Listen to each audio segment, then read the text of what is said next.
안녕하세요. 나무아카데미입니다. 오늘은 고등학교 2학년 화법과정문 미래엔 5단원 지문 분석과 문제풀이 실시해 보도록 하겠습니다.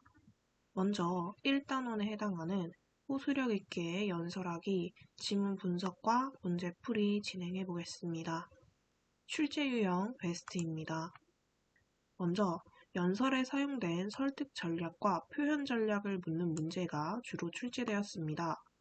설득 전략으로는 인성적 설득 전략, 이성적 설득 전략, 감성적 설득 전략 이렇게 세 가지가 있는데요. 이것과 함께 여러 가지 표현 전략들을 지문을 통해서 확인해 보도록 하겠습니다. 두 번째로는 연설의 특성을 묻는 문제입니다. 연설이라는 것은 공식적인 상황에서 청중의 태도나 행동을 변화시킬 목적을 가지고 있는 설득하는 말하기의 한 종류입니다. 따라서 이것과 관련지어서 연설의 특성을 알아두는 것 또한 굉장히 중요합니다. 그렇다면 지문 분석 한번 시작해 보도록 하겠습니다. 연설은 공식적인 상황에서 청중의 태도나 행동을 변화시킬 목적으로 자신의 견해를 전달하는 설득적인 말하기이다.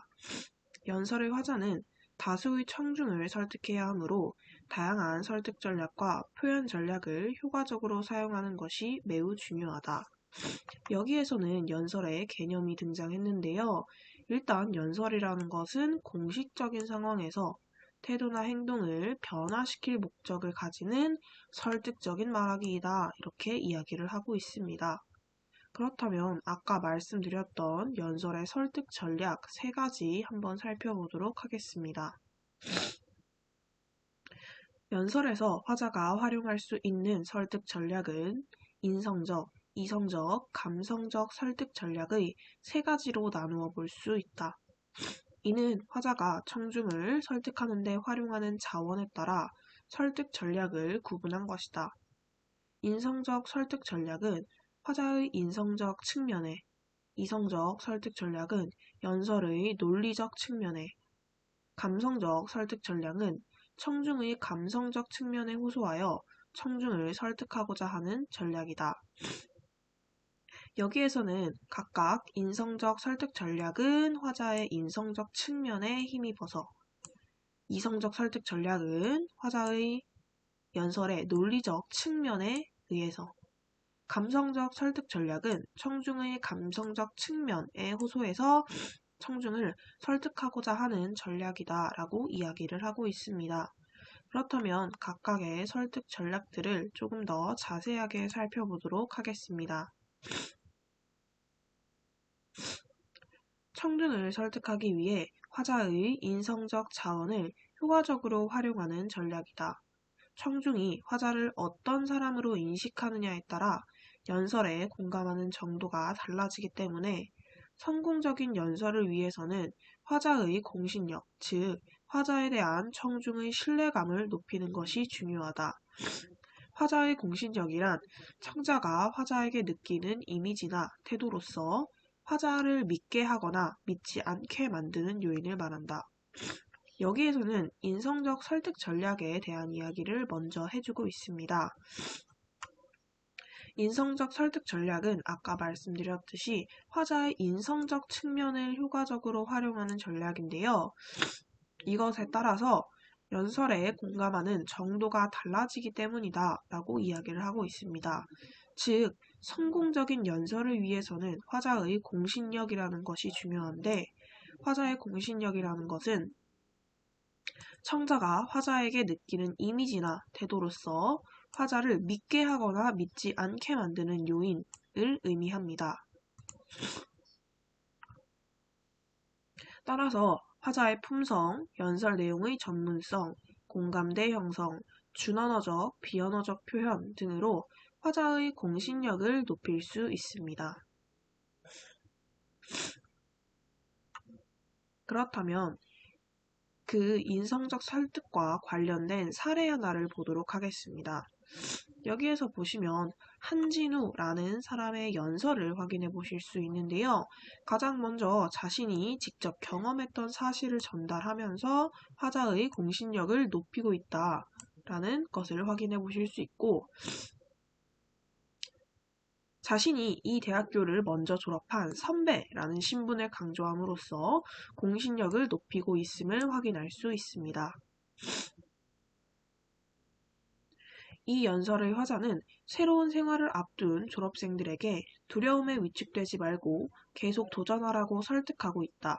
대학 졸업 후에 얻은 자신의 경험과 생각을 후배들에게 진솔하게 전달함으로써 화자의 공신력을 높이고 설득력을 강화하고 있다. 아까 말씀드렸듯이 자신의 경험과 생각뿐만 아니라 자신이 선배라는 신분을 강조하면서 화자의 공신력을 높이고 설득력을 강화하고 있음을 다시 한번 확인해 볼 수 있습니다. 그렇다면 이번에는 이성적 설득 전략 보도록 하겠습니다. 연설 내용을 구성할 때 논리적 요소를 효과적으로 활용하기 위한 전략이다. 청중은 논리적으로 설득할 때 인식이나 태도를 바꿀 가능성이 크고 이것이 행동의 변화로 이어질 수 있기 때문에 연설의 내용의 논리적 구성은 매우 중요하다. 주장과 근거 간의 관계가 얼마나 타당하고 적절한가, 주장을 뒷받침하는 근거를 얼마나 다양하고 풍부하게 제시하는가에 따라 설득력의 정도가 달라진다. 이성적 설득 전략으로 주로 사용되는 논증의 방법은 다음과 같다. 여기서는 이성적 설득 전략을 논리적 요소를 활용하는 것이라고 이야기를 하면서 이 논리적 요소를 활용하여 설득할 때 인식이나 태도를 바꿀 가능성이 크고 이것이 행동의 변화로 이어질 수 있기 때문에 중요하다라고 이야기를 하고 있습니다. 이렇게 이성적 설득 전략을 활용하는 것의 예시로는 주장과 근거 간의 관계가 얼마나 타당하고 적절한지, 주장을 뒷받침하는 근거를 얼마나 다양하고 풍부하게 제시하는지에 따라서 달라진다라고 이야기를 하며 주로 사용되는 논증의 방법을 제시해주고 있습니다. 첫 번째로는 일반적인 원리로부터 구체적인 결론을 이끌어내는 것. 두 번째로는 권위 있는 견해나 자료를 통해 결론을 이끌어내는 것. 세 번째로는 구체적인 사례로부터 일반적인 결론을 뒷받침하는 것. 네 번째로는 인과관계를 밝혀 결론을 이끌어내는 것. 마지막 다섯 번째로는 사례의 유사성을 통해 결론을 이끌어내는 것입니다. 그렇다면 이것도 사례를 한번 보도록 하겠습니다. 사례로는 김연아 선수의 연설이 등장을 하는데요. 보시면 올림픽 헌장이라는 권위 있는 자료를 근거로 사용하면서 올림픽 휴전 결의안의 초안 승인을 촉구하는 근거로서 사용하고 있습니다. 즉, 화자는 올림픽 헌장의 한 구절을 인용하면서 올림픽과 스포츠는 평화로운 사회를 만드는 힘이 있다고 강조하고 있다. 이를 통해 평창 동계올림픽 개최 중에 평화가 유지될 수 있도록 유엔 총회에서 올림픽 휴전 결의안 초안을 승인해달라고 요청하고 있다. 권위 있는 자료를 통해 결론을 이끌어내는 이성적 설득 전략을 활용함으로써 청중을 효과적으로 설득하고자 하였다. 즉 여기에서는 권위 있는 자료, 즉 이성적 설득 전략을 통해서 청중들을 설득하고자 하는 것을 확인하실 수 있습니다. 그렇다면 이번에는 감성적 설득 전략 확인해 보도록 하겠습니다. 청중의 감성에 호소하여 설득의 효과를 높이기 위한 전략이다. 청중은 이성적인 요소 외에도 기쁨, 슬픔, 연민, 분노, 공포, 동정심 같은 감정적 요소에 의해 설득되는 경우가 많은데 이는 인간이 이성적 존재일 뿐만 아니라 감성적 존재이기도 하기 때문에 나타나는 현상이다. 감성적 설득 전략에는 감성을 자극하는 사례를 논거로 활용하는 방법 외에도 언어, 표정이나 어조, 몸짓, 배경음악, 시각보조 자료와 같은 요소를 활용하는 방법이 있다. 감성적 설득 전략은 말 그대로 청중의 감성에 호소하는 전략이면서 이러한 감성적 요소들을 통해서 설득되는 경우가 많기 때문에 이러한 방법을 활용하는 것입니다. 감성적 설득 전략을 활용하는 방법은 감성을 자극하는 사례를 논거로 활용하는 방법이 있으며 언어, 표정, 어조, 몸짓, 배경음악, 시각과 같은 보조자료 등의 요소를 활용하는 방법이 있습니다. 이것도 예시 한번 살펴보도록 하겠습니다. 여기서 보시면 청중들이 겪은 고난과 슬픔을 열거하고 있습니다. 즉, 청중의 감성에 호소하면서 공감대를 형성하고 있음을 확인하실 수 있습니다. 연설의 화자는 감성에 호소하며 청중을 설득하고 있다. 청중이 겪었을 여러 고난을 열거하고 이를 격려하는 부분은 청중이 겪은 슬픔과 역경을 이겨낸 자부심을 동시에 자극하여 화자와 청중 사이에 공감대를 형성하고 있다. 즉, 감성을 호소하여 공감대를 형성하고 이를 통해서 설득력을 높였음을 확인하실 수 있습니다. 연설의 성공 여부를 청중이 결정한다는 점에서 보면 감성적 설득 전략은 효과적인 설득 수단이라고 볼 수 있다. 그러나 지나치게 청중의 감정에 호소하면 이성적 설득 전략의 효과가 줄어들어 청중에게 주장을 제대로 전달하지 못할 수도 있다. 또한 청중의 부정적인 감성을 지나치게 자극하는 연설은 선전이나 선동처럼 느껴질 수도 있으므로 이성적 설득 전략과 감성적 설득 전략의 균형을 적절하게 유지하는 것이 필요하다. 즉, 어느 한쪽에 치우칠 경우 문제가 있기 때문에 이러한 것들을 적절하게 균형을 유지해야 한다라고 이야기를 하고 있습니다. 그렇다면 아까 말씀드렸던 표현 전략에 대한 이야기 한번 살펴보도록 하겠습니다. 표현 전략을 하기에 앞서서 상황 분석을 먼저 확인해 보도록 하겠습니다. 말을 할 때는 청중, 말하기의 목적, 시간, 장소와 같은 의사소통 상황을 고려해야 한다.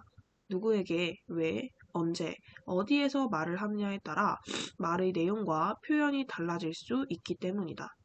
특히 공적인 말하기를 할 때는 사전 준비가 필요하기 때문에 매우 중요하다. 즉, 상황 분석이라는 건 청중, 말하기 목적, 시간, 장소와 같은 의사소통 상황을 고려해야 함을 이야기하는데요. 이러한 상황 분석은 누가, 왜, 언제, 어디에서 말을 하느냐에 따라 말의 내용과 표현이 달라질 수 있으며 공적인 말하기를 할 때는 사전 준비가 필요하기 때문에 상황 분석이 필요하다라고 이야기를 해주고 있습니다. 그렇다면 이번에는 표현 전략 3가지 살펴보도록 하겠습니다. 언어적 표현 전략은 어떤 어휘를 선택하여 어떤 문장으로 표현할 것인지와 관련이 있다. 어휘는 청중에 따라, 목적에 따라, 장소에 따라 알맞은 것을 선택하여 사용한다. 예를 들어 의미가 같은 어휘라고 하더라도 청중의 수준에 따라 전문어와 일반어, 친숙한 단어와 참신한 단어를 적절히 배합하고 비유적 표현을 사용하는 것도 설득력을 높이는 방법이다. 즉, 언어적 표현 전략이라는 것은 어휘, 문장과 관련된 것을 이야기하는 것이며 청중, 목적, 장소에 따라서 적절한 것을 선택해야 한다라고 이야기를 하고 있습니다. 문장은 생각을 표현하는 기본 단위이므로 의미를 정확하게 전달하는 데 중점을 두고 간결하게 표현하는 것이 좋다. 또한 전달하려는 내용의 의도를 고려하고 청중의 주의를 끌기 위해 문장의 배열이나 구조에 변화를 줄 수 있다.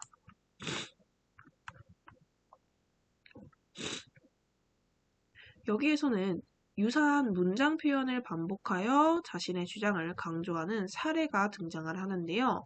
보시면 법에 어긋납니까? 라는 유사한 문장 표현을 반복하여 자신의 주장을 강조하고 있는 언어적 표현 전략이 활용된 예시다 라는 것을 확인해 보실 수 있습니다. 그렇다면 이번엔 준언어적 표현 전략에 대해서 살펴보도록 하겠습니다. 준언어적 표현은 말소리의 크기, 높낮이, 장단, 속도, 억양, 어조 등과 같이 어휘 및 문장과 결합하여 의미를 전달하는 데 영향을 미치는 요소를 말한다. 이러한 요소는 청중의 공감을 이끌어내는 데 매우 중요한 역할을 한다. 예를 들어 높은 소리는 열정과 강조의 의미를, 낮은 소리는 신뢰감과 엄숙함을 표현한다. 연설할 때 준언어적 표현 전략을 상황에 맞게 효과적으로 활용해야 청중에게 연설의 내용을 잘 전달할 수 있고 생생함을 느끼게 하여 연설의 목적을 달성하는 데 도움을 줄 수 있다.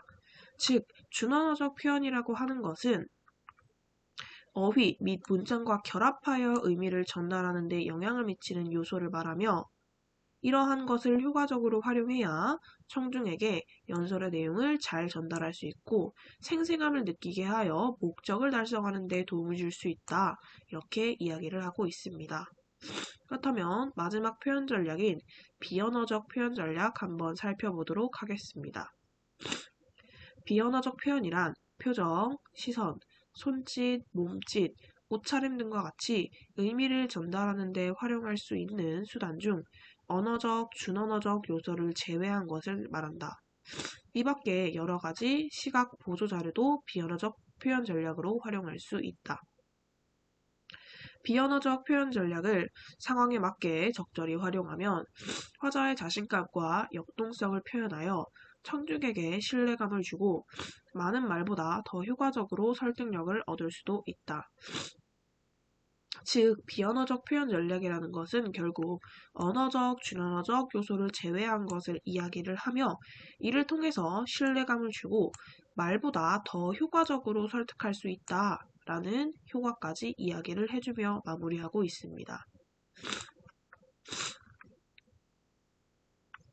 그렇다면 이와 관련 지어서 학습 활동에 나타나는 설득 전략들, 표현 전략들 한번 확인해 보도록 하겠습니다. 소방관의 연설에서 보시면 가장 먼저 자신의 직업을 직접 소개하고 있습니다. 이 직업을 소개하면서 화자의 공신력을 높이고 있는 부분을 확인하실 수 있죠. 그 다음 두 번째 문단에서는 소방관으로서의 직업의식과 품성을 드러내고 있습니다. 이를 통해서 또한 자신, 화자의 공신력을 높이고 있으며 이 부분에서는 청중의 생각을 뒤집고 자신의 직업의식을 강조하고 있으며 청중의 공감을 이끌어내는 부분이 등장합니다. 또한 세 번째 문단에서는 소방관이 가장 괴로울 때라고 이야기를 하면서 감성적 설득 전략을 활용하고 있음을 확인하실 수 있습니다.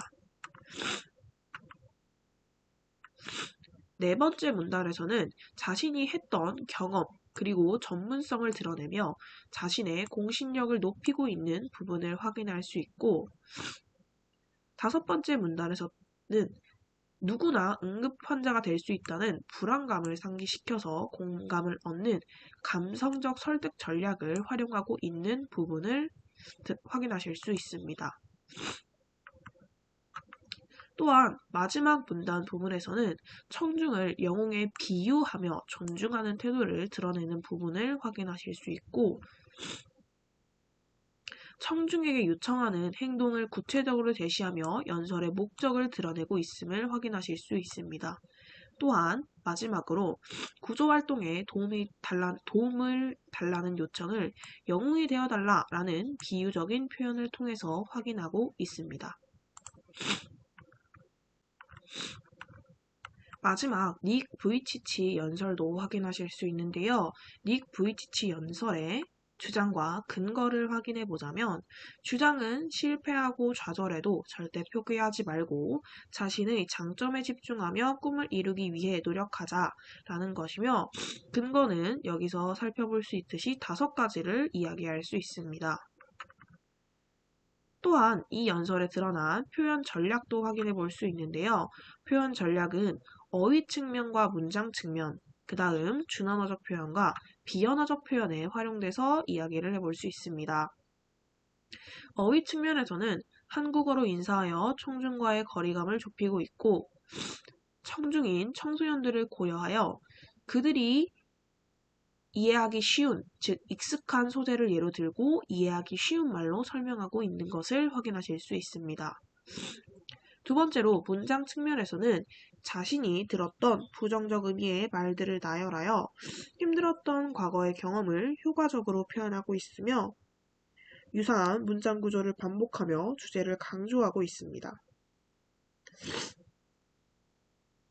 마지막으로 준언어적 표현과 비언어적 표현을 확인해보면 준언어적 표현은 강조하고 싶은 내용을 말할 때는 강하고 길게 그리고 또박또박 힘주어서 그리고 때로는 빠르게 말하고 있다라는 것을 통해서 확인할 수 있고 비언어적 표현은 강연을 하는 도중에 쓰러졌다가 책에 기대어 일어나는 모습을 보여줌으로써 자신이 고통과 장애를 어떻게 극복했는지를 보여주고 있다라는 것을 확인하실 수 있습니다. 그렇다면 이를 바탕으로 문제 한번 풀어보도록 하겠습니다. 먼저 2번과 3번 문제 같이 풀어보도록 하겠습니다. 2번 문제는 가나다에 대한 설명으로 적절한 것을 고르는 문제인데요. 보시면 가에 해당하는 것은 아까 카이스트 한진우라는 사람의 연설이었죠. 보시면 자신이 경험했던 바나 아니면 자신이 이 학교의 졸업생이라는 신분을 이용해서 자신의 공신력을 높이고 있었음을 확인하실 수 있습니다. 나 지문에서는 마틴 루서킹의 연설인데요. 여러분 중에는 이라고 이야기를 하며 청중들이 겪었을 고난들을 나열하면서 이야기를 하고 있습니다. 마지막 다에서는 닉 부이치치의 연설인데요. 여기서는 여러 가지 연설 전략이 활용이 되었었죠.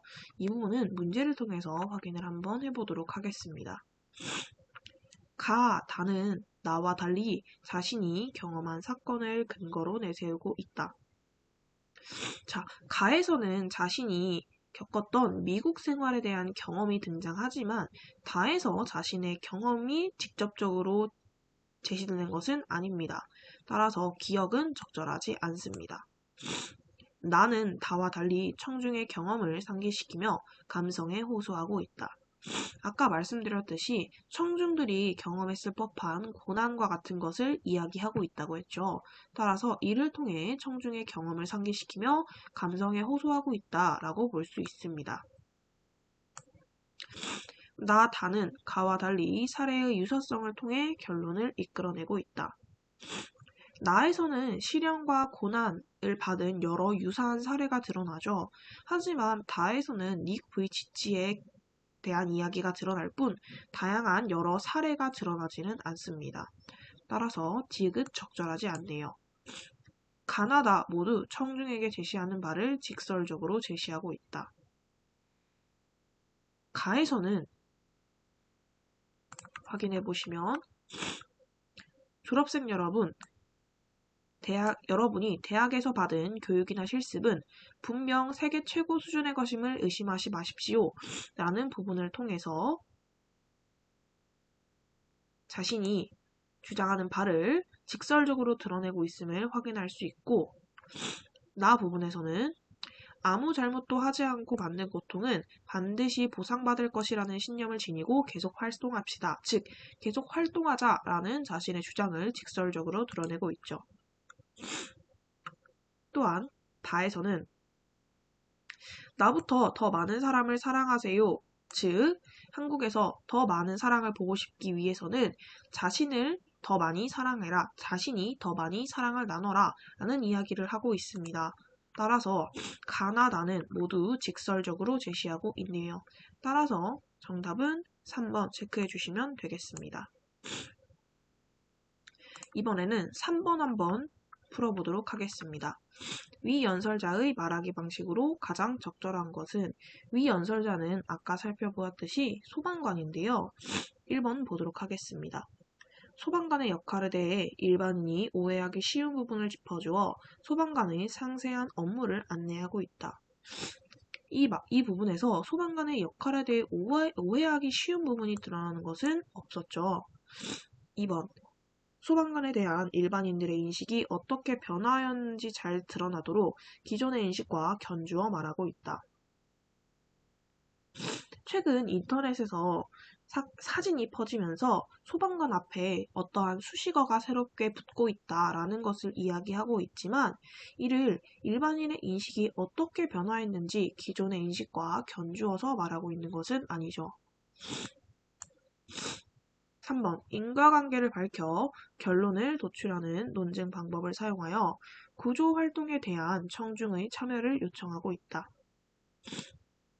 보시면 생명을 구할 수 있는 골든타임은 5분인데 도로의 많은 차량과 골목길의 불법 주차로 소방관의 출동 시간이 지체되고 있다.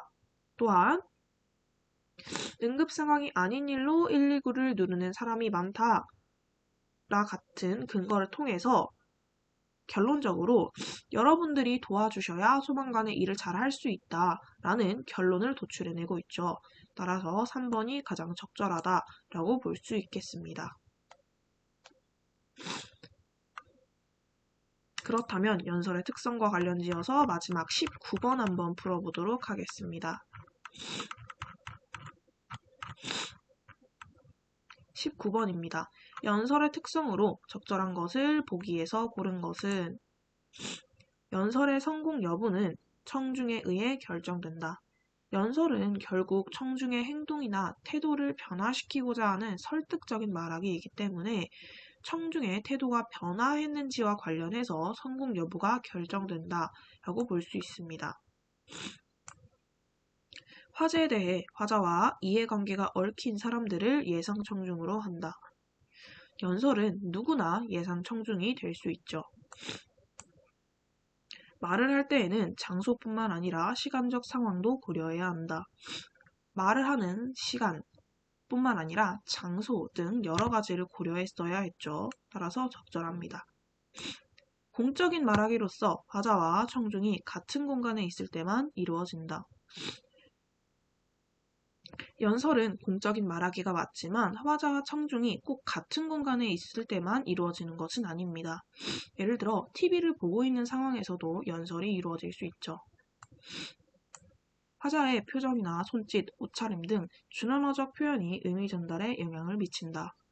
준언어적 표현이 의미 전달에 영향을 미치는 것은 맞지만 화자의 표정이나 손짓, 옷차림과 같은 것은 비언어적 표현에 해당하죠.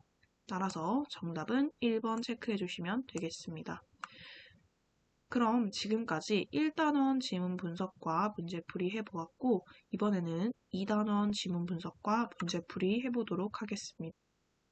2단원 설득하는 글쓰기 지문 분석과 문제풀이 해보도록 하겠습니다. 먼저 출제 유형 베스트입니다. 글에 사용된 설득력을 높이는 방안을 찾는 문제가 출제되었습니다. 즉, 설득력을 높이기 위한 방법이 무엇인지를 알고 이것을 글에서 찾아낼 수 있는 것이 중요합니다. 두 번째로는 내용 조직 방식을 묻는 문제가 출제되었습니다. 지문에서는 총 2가지의 내용 조직 방식이 등장하는데요. 이것과 관련지어서 지문 한번 보도록 하겠습니다. 논설문, 건의문, 선언문, 광고문 같은 설득하는 글은 독자의 인식이나 태도, 행동을 변화시키는 것을 목적으로 한다. 따라서 설득하는 글을 쓸 때에는 가장 먼저 독자를 고려해야 한다. 설득의 대상인 독자가 누구인지, 어떤 상황에서 글을 읽는지에 따라 설득 내용과 방법이 달라질 수 있기 때문이다. 즉, 설득하는 글의 종류는 논설문, 건의문, 선언문, 광고문 등이 있는데 이것은 모두 결국 인식, 태도, 행동을 변화시키는 것을 목적으로 합니다. 따라서 설득의 대상인 독자가 누군지 어떤 상황에서 글을 읽는지에 따라 설득의 내용과 방법이 달라질 수 있기 때문에 가장 먼저 독자를 고려해야 한다. 이렇게 이야기를 하고 있네요. 그렇다면 논거와 관련해서 이야기를 한번 해보도록 하겠습니다. 설득하는 글은 대체로 주장과 논거로 구성된다. 주장이란 설득하려는 문제에 대한 필자의 중심 생각이고, 논거란 필자의 주장을 뒷받침하는 자료이다.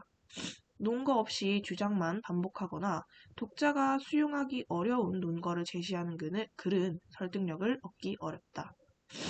독자를 설득할 만한 논거를 제시하려면 독자의 요구, 관심사, 수준 등 여러 가지를 고려해야 한다. 설득하는 글은 주장과 논거로 구성되며 주장이 무엇이고 논거가 무엇인지를 이야기를 하고 있는데요. 주장이라는 것은 설득하려는 문제에 대한 필자의 중심 생각을 이야기하며 논거는 그 주장을 뒷받침하는 자료를 이야기합니다. 이와 관련해서 독자를 고려해야 하는, 즉 초등학생이 독자일 때, 고등학생이 독자일 때가 각각 제시하는 바가 다른데요. 즉 초등학생이 독자인 경우는 고등학생에 비해 배경 지식이 적고 지식 수준이 낮기 때문에 비교적 쉬운 어휘로 제시하고 있고, 의사 선생님의 말을 인용하는 방식을 사용했습니다. 하지만 고등학생이 독자일 경우에는 초등학생에 비해 배경 지식이 많고 지식 수준이 높기 때문에 세계보건기구의 자료를 인용하여 구체적인 연구 결과 및 수치를 논거로 제시했던 부분을 확인하실 수 있습니다.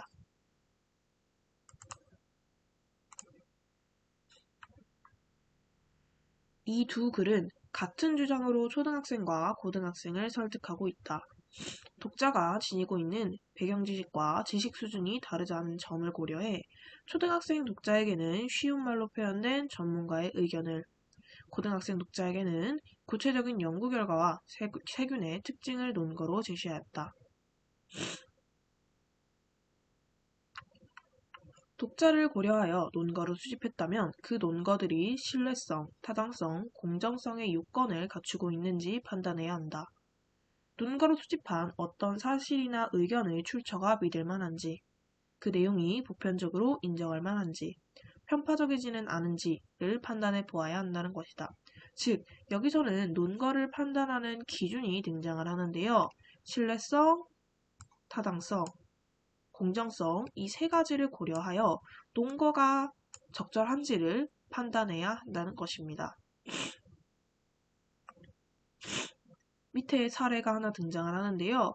보시면 자신의 주장은 드라마 속 간접 광고를 규제해야 한다라는 것입니다.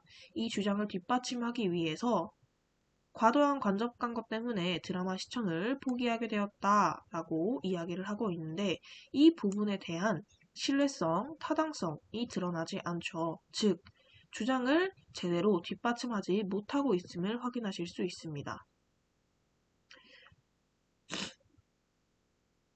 그렇지만 밑에 보시면 과도한 간접 광고는 제작진의 이야기, 그 다음 시청자들의 이야기, 즉 제작진과 시청자들의 여러 가지 관점을 포괄적으로 이야기를 해주고 있죠.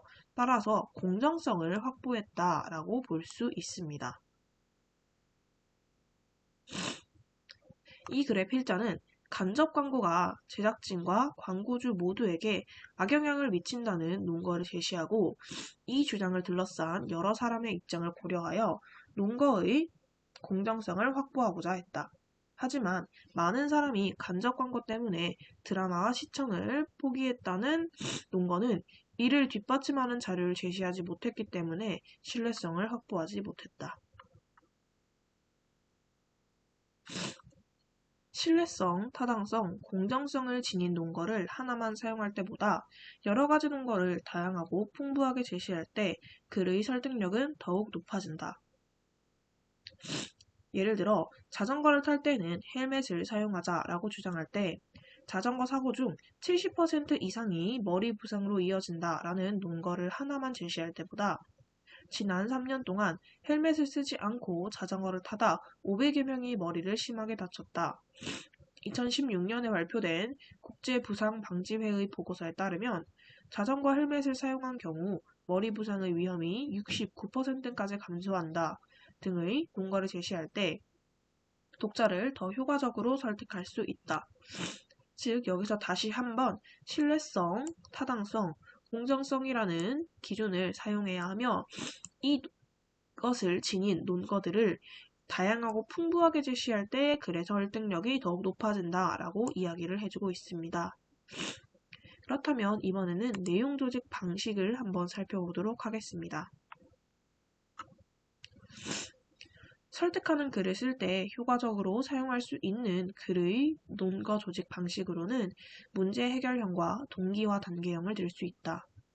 문제 해결형은 문제를 제기하고 그에 대한 해결책을 밝히는 조직 방식이다.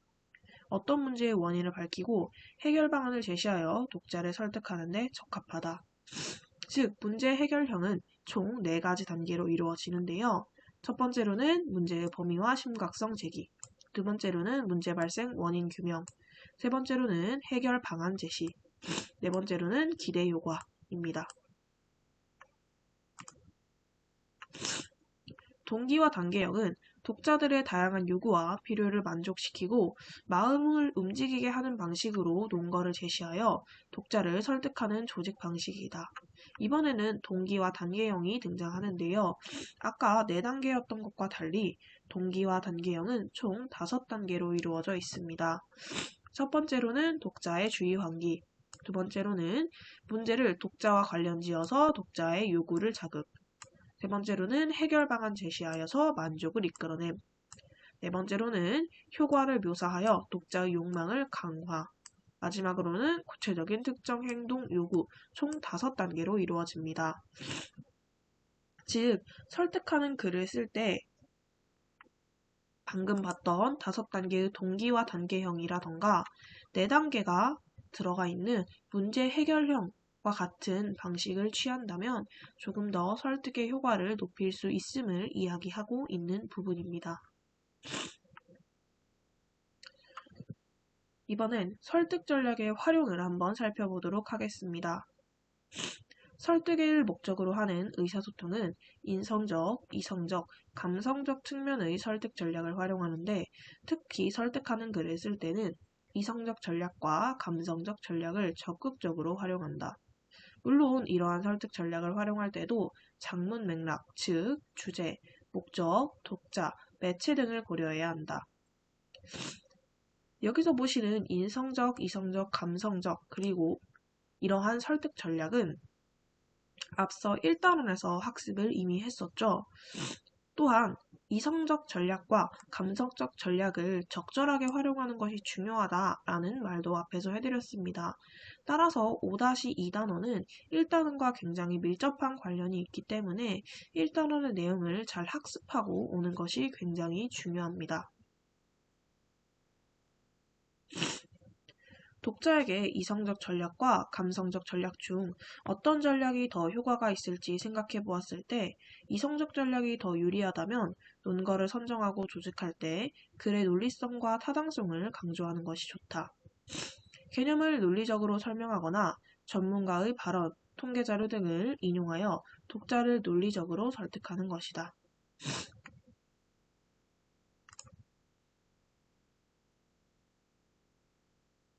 여기에서도 또 하나의 예시가 나왔죠.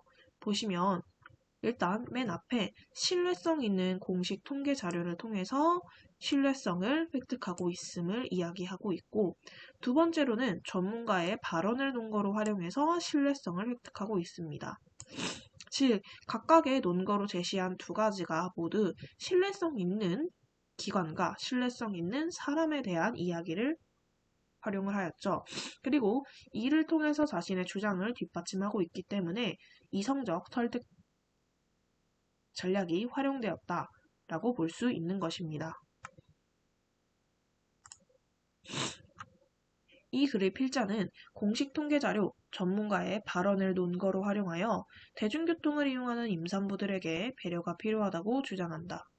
이성적 설득 전략을 통해 독자들이 문제 상황을 객관적으로 판단해보고 필자가 요구하는 행동을 타당하다고 여기도록 설득하는 것이다. 감성에 호소하는 전략을 활용할 때는 독자의 동정심, 분노, 자부심, 수치심 등을 불러일으킬 수 있는 내용의 논거를 제시하는 것이 효과적이다.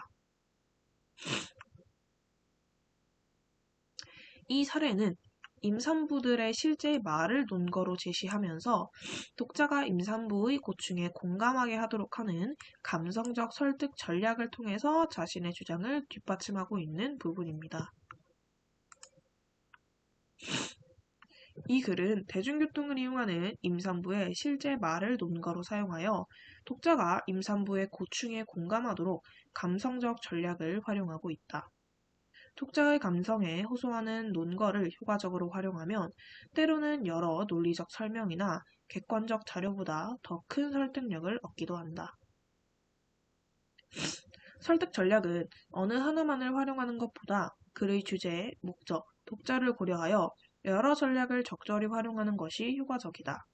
글의 처음이나 끝 부분에서는 감성적 전략을 활용하고 중간 부분에서는 이성적 전략을 활용하는 것이 설득의 효과를 높이는 데 도움이 된다.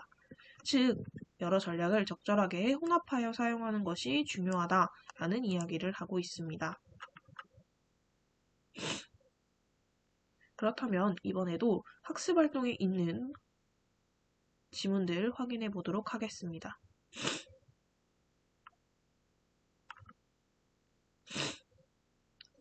먼저 이 글에 대한 주장과 논거를 확인해 볼 수 있는데요. 주장은 청소년들에게 꿈에 대해 더 넓게 생각할 수 있는 계기를 주자라는 것이었고, 논거는 총 4가지가 등장합니다. 첫 번째로는 이러한 질문은 미래에 대한 불안감을 심어줄 수 있다. 두 번째, 이러한 질문은 직업이 여러 개라는 생각을 차단한다. 세 번째, 청소년 시기는 결정할 나이가 아니라 경험할 나이이다. 네 번째, 이러한 질문은 꿈에 대해 더 넓게 생각할 수 있는 계기가 된다. 총 4가지 논거를 통해서 자신의 주장을 강화하고 있음을 확인하실 수 있습니다.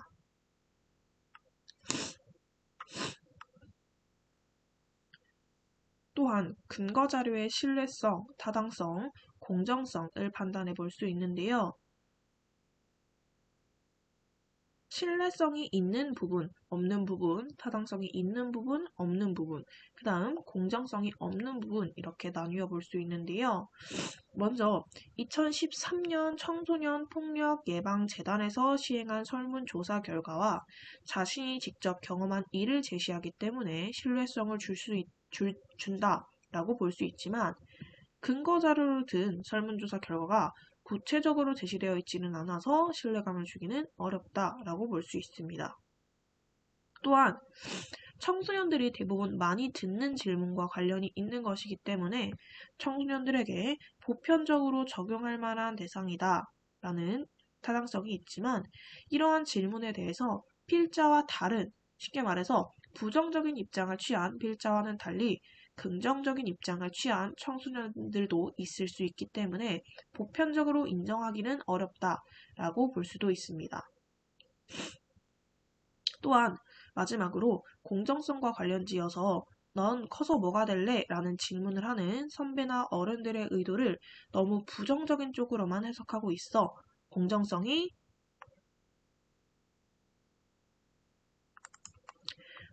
없다라고도 확인해 보실 수 있는 것이죠.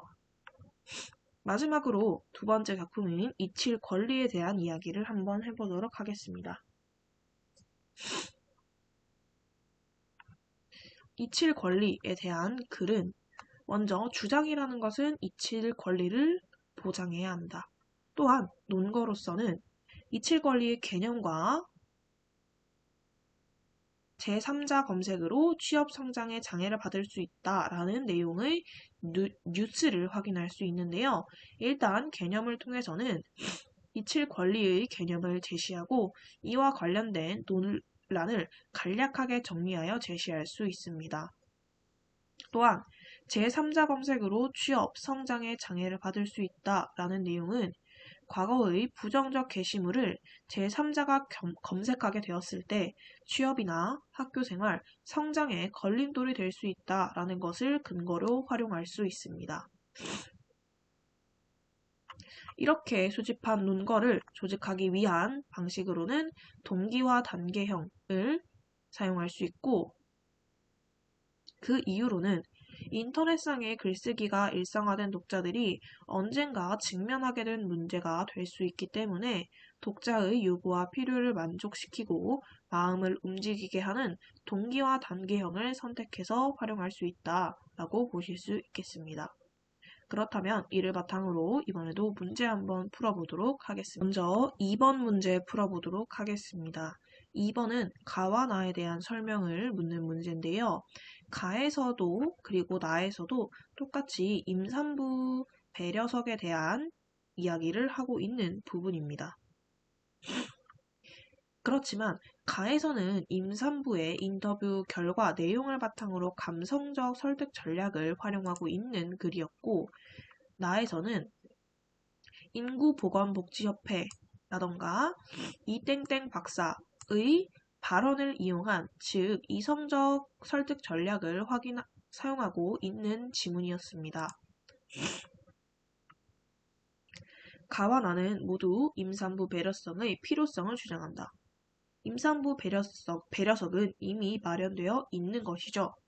따라서 적절하지 않습니다. 가는 인터뷰를 통해서 현재 정책이 잘 실현되고 있음을 보여준다.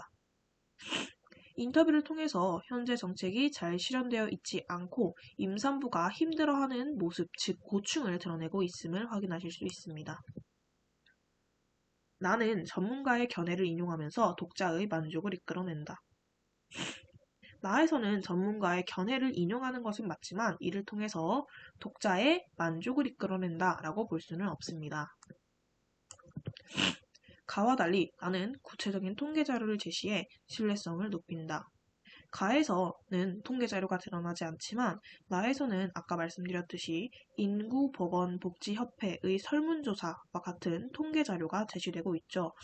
따라서 정답은 4번 체크해 주시면 되겠습니다. 그렇다면 이번에는 9번과 10번 한번 풀어보도록 하겠습니다. 9번 문제입니다. 윗글에 반영된 글쓰기의 쓰기 전략으로 적절한 것을 모두 고른 것은, 이 글은 넌 커서 모델래 라는 글이었습니다. 확인해 보도록 하겠습니다. 예상 독자가 자주 듣는 질문을 제목으로 하여 독자와의 공감도를 높인다. 보시면 어렸을 때부터 지금까지 흔하게 듣고 있는 질문이다. 지금도 꾸준히 듣는다. 라는 질문을 통해서 제목을 설정하고 있죠. 따라서 적절합니다. 예상되는 반론을 함께 제시한 후 논리적으로 반박하여 주장을 강화한다. 예상되는 반론과 반박은 등장하지 않습니다. 주장을 제시하기 전에 글감과 관련된 경험을 언급하여 독자의 관심을 유도한다. 첫 번째 문단에 보시면 선배의 물음과 관련된 자신의 경험을 언급하고 있으며 이를 통해서 독자의 관심을 유도하고 있다라고 볼 수 있습니다. 자신의 주장이 관철되었을 때 기대 효과를 제시하며 주장의 정당성을 언급한다. 자신의 주장이 관철되었을 때 기대 효과가 드러난다라고 보기는 조금 어려울 것 같습니다. 따라서 정답은 1번 체크해 주시면 되겠습니다.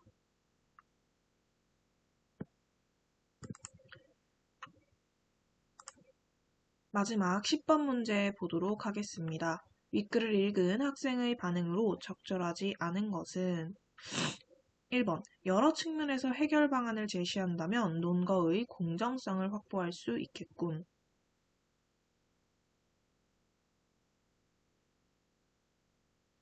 이 글에서 여러 측면에서 해결 방안을 제시한다고 해서 논거의 공정성을 확보할 수 있는 것은 아니죠. 즉, 이 사람의 주장 자체가 너 커서 뭐 될래? 라는 질문을 조금 부정적으로 해석하고 있기 때문에 공정성에 조금 어긋난다 라고 볼 수 있기 때문에 여러 측면에서 해결 방안을 제시한다고 해서 논거의 공정성을 확보할 수 있다 라고 볼 수는 없습니다. 따라서 정답은 1번 체크해 주시면 되겠습니다. 그럼 지금까지 5단원에 대한 지문 분석과 문제 풀이 해보았는데요. 이 모든 자료는 나무 아카데미 홈페이지에서 확인하실 수 있습니다. 또한 궁금하신 사항은 아래 댓글에 문의 주시면 되고 하단의 구독 버튼을 누르시면 더 많은 정보를 빠르게 만나보실 수 있습니다. 감사합니다.